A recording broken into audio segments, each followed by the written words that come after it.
Okay अब question number 1.1 NCERT exercise हम लोग डिस्कस करेंगे। आइए डायरेक्ट सॉल्यूशन देखते हैं। पहले तो क्वेश्चन क्या है ये समझ लेते हैं हम लोग। What is the force between two small charge pair having a charges of 2 into 10 to the power minus 7 coulomb and 3 into 10 to the power minus 7 coulomb placed 30 centimetre apart in air. क्या बोला गया? दो charges है, charges का magnitude दिया हुआ है और ये कहाँ रखा गया? एयर में। ठीक है, और distance between two charges question में दे रखा है 30 सेंटीमीटर है। तो सबसे पहले तो हम फिगर ड्रॉ करते हैं।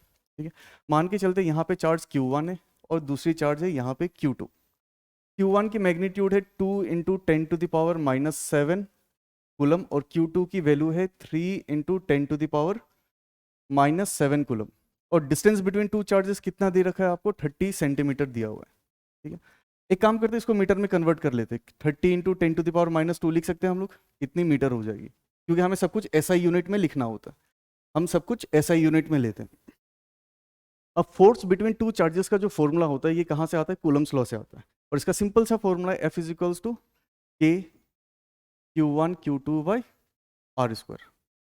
ठीक है, K की वैल्यू यहाँ पे सिंस ये एयर है तो K की वैल्यू क्या हो जाती है? 9 into 10 to the power 9।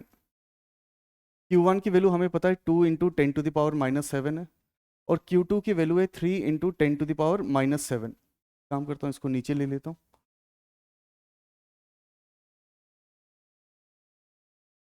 Q1 Q2 by distance का square. Distance between two charges कितनी है? 30 सेंटीमीटर। इसको मैं ऐसे रहने देता हूँ और इसका स्क्वायर कर देता हूँ।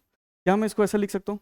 9 इंटू 2 इंटू 3 बिल्कुल लिख सकते हैं, into 10 to the power minus 7 minus 14 हो जाएगी। माइनस 14 प्लस 9 कितनी हो जाएगी?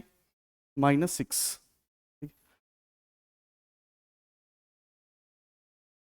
माइनस 5। ठीक है, और यहाँ पे क्या हो जाएगा? 30 का स्क्वायर हो जाता है 900 into 10 to the power minus 4 हो जाएगी।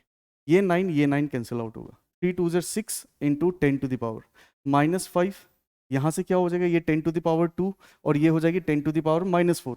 तो ये हो जाएगा कितना? माइनस 2 नीचे हो जाएगा, माइनस 2 ऊपर जाते ही प्लस 2 हो जाएगी। तो ये कितनी आ जाएगी? 6 into 10 to the power minus 3 और यूनिट होगी न्यूटन। सिंस ये दोनों लाइक चार्जेस है तो हम फोर्स कैसे लिखेंगे? हम रिपल्सिव लिखेंगे। रिपल्सिव फोर्स होगी क्योंकि लाइक चार्जेस है और हमें पता है कि लाइक चार्जेस के बीच में कौन सी फोर्स होती है? रिपल्सिव फोर्स होती है। आई होप ये सभी को समझ में आ रहा होगा। ठीक है।